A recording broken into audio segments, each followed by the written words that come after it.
सदीक साजिद जी, एक न्यूज़ से जनरल साहब अभी सोशल मीडिया की बात की और साथ ही आपने बात की मुल्क की तरक्की की और SIFC के किरदार की। तो उसी सोशल मीडिया पे एक बात कही जाती है कि जो फ़ौज के मुख्तलिफ फलाही इदारे हैं, AWT है, फ़ौजी फाउंडेशन है, अस्करी सीमर्ड, अस्करी बैंक और मुतअद्दिद जो इदारे हैं, उनके हवाले से बड़ी बातें जो है वो की जाती हैं कि कितना टैक्स देते हैं, इनकी आमदनी कितना है, इनका बजट कितना है, और साथ ही साथ जो डिफेंस का जो बजट है वो भी इन इदारों की तरफ इस्तेमाल किया जाता है। तो इसकी ज़रा वजाहत कर दें कि क्या ये जो फ़ौज के फलाह बहबूद के इदारे हैं, ये मुल्की इकानमी में कितना हिस्सा डालते हैं और जो इनके अखराजात हैं, इनकी आमदनी है, उस हवाले से बता दें।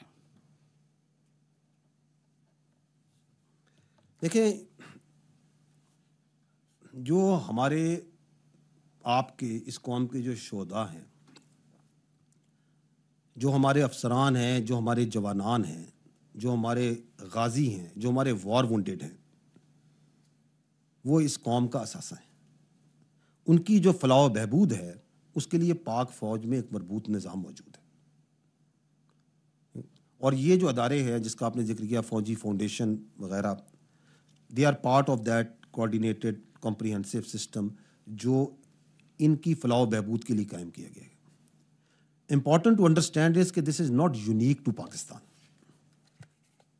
ये जितनी जदीद अफवाज होती हैं उनमें जो उनके वेटरन्स होते हैं, जो उनके मार्टर्स होते हैं, जो उनके वॉर वुंडेड होते हैं, उनकी फलाह बहबूद के लिए, और रिटायर्ड फ़ौजी अफसरान जब रिटायर होते हैं उनकी फलाह बहबूद के लिए इस तरह के मुतअद्दिद वेलफेयर ऑर्गेनाइजेशंस इस्टेब्लिशमेंट्स मौजूद होती हैं।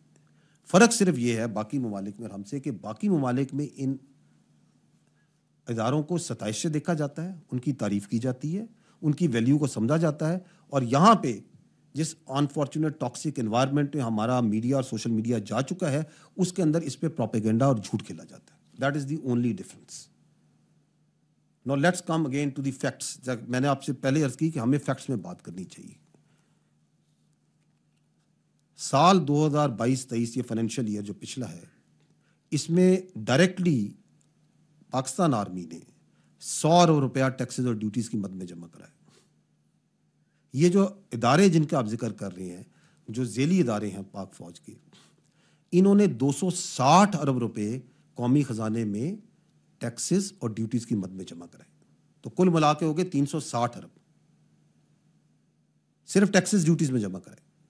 ये जो 260 इन इदारों ने जमा कराया, इसमें फौजी फाउंडेशन ने 223 अरब जमा कराया। DHS, इन पे बड़ा सवाल होता है, उन्होंने भी 23 अरब रुपए कौमी खजाने में टैक्सेस में जमा कराए।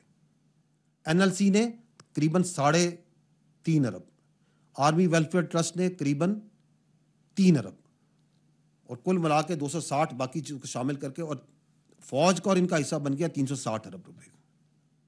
ये है फैक्ट। फैक्ट ये है कि ये जो फलाई इदारे हैं, जो वेलफेयर ऑफ द जो शोहदा और इनके लिए कायम है, वो आगे मैं आपको उनकी डिटेल भी समझा देता हूँ कैसे किया जाता है। इन पे सरकारी खजाने से कितना पैसा खर्च हुआ? 0, 1 रुपया भी नहीं। तो ये कई 100 अरब सरकार के खजाने में टैक्सेस ड्यूटीज में जमा करा रहे हैं, सरकार का इन पे कोई पैसा नहीं लग रहा। लेकिन इस पैसे को साइड पे कर दें आप,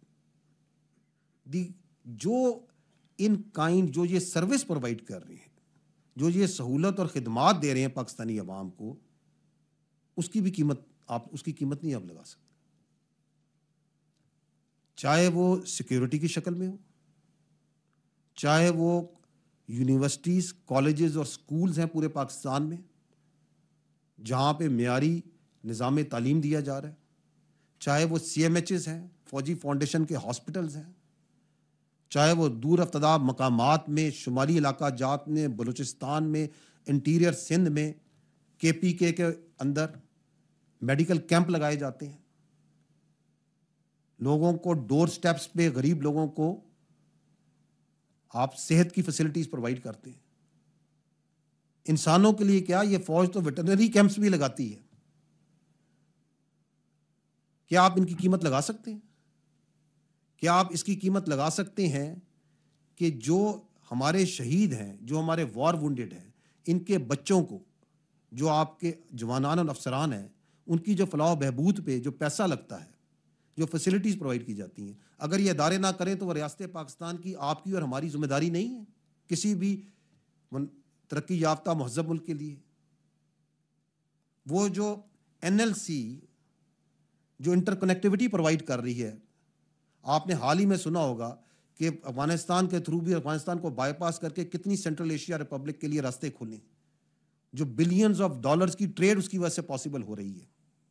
उसकी आप कीमत लगा सकते हैं?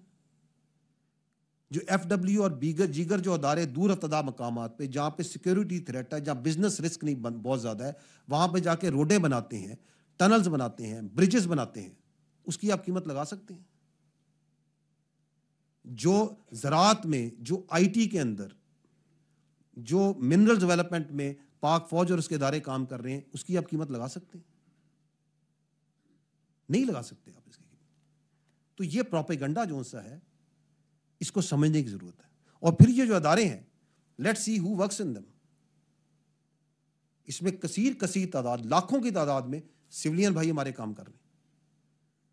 फौजी फाउंडेशन को देख लें, there is not a single uniform army personnel in फौजी फाउंडेशन। कसीर तादाद जो है वो सिविलियंस की है, और बाकी मानदा कुछ रिटायर्ड जेसीओज हैं, सरदार साहिबान, सोल्जर्स और अफसरान हैं। हाजिर सर्विस फौजी तो इन इदारों में आटे में नमक के बराबर हैं। ये हैं फैक्ट्स। और आयरनिकली अगर आप देखें तो जो लोग बढ़ चढ़ के तनकीद करते हैं, अगर आप खुल के उनसे गप मारे अलहदा में, तो वो इन्हीं डीएचएस में रहना पसंद भी करेंगे, इन्हीं सीएमएचएस में जाके इलाज कराना ही पसंद करेंगे, क्योंकि quality living, quality medical services उनके अपने बच्चों को इन्हीं के यूनिवर्सिटीज़ और कॉलेजेस में पढ़ाना ही पसंद करेंगे। तो हमें अपने अंदर से ये मुनाफकत ख़त्म करनी होगी। हमें सच को सच और झूठ को झूठ कहने की आदत अपनानी पड़ेगी।